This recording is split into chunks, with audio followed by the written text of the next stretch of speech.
আল্লাহ বলেন শয়তান আমি বড় করলাম, আমি খাওয়ালাম, আমি এত বড় বানালাম, আমি তোরে বের করে দিলাম, তোর দুয়ারে শেষ পর্যন্ত কবুল করলাম, এখন আমারে হুমকি দেশ। আমার একটা বান্দারে জান্নাতে নিতে দিবে না, হুমকি দিলে সবগুলারে জাহান্নামে নিবে। আল্লাহ সবগুলারে আমার মতো বানাবো, একটারও জান্নাতে নিতে পারবেন না। এবার আল্লাহ রাব্বুল ইজ্জত ওয়াল জালাল ডাক দিয়া বললেন শয়তান তাহলে তুইও শুনে রাখ। আল্লাহ রাব্বুল ইজ্জত ওয়াল জালাল বুঝাতে চাইলেন ও জিন্নাত ও শয়তান, তুই আমাকে হুমকি দিলে আমার সবগুলা বান্দাকে জাহান্নামে নিয়ে যাবে।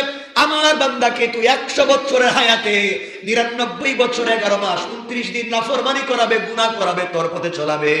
আমার বান্দা যদি কোন একটা দিন 1 ঘন্টা 1 মিনিট মৃত্যুর আগে সময় পায়, আমি আল্লাহর দরবারে হাত উঠিয়া জিন্দেগির গুনাহর জন্য তওবা করে মাফি চাই, পুরা 100 বছরের গুনাহগুলোকে মাফ করে জান্নাতি বলে ফয়সালা করে দিতে আমি আল্লাহ একদিন দেরি হবে না।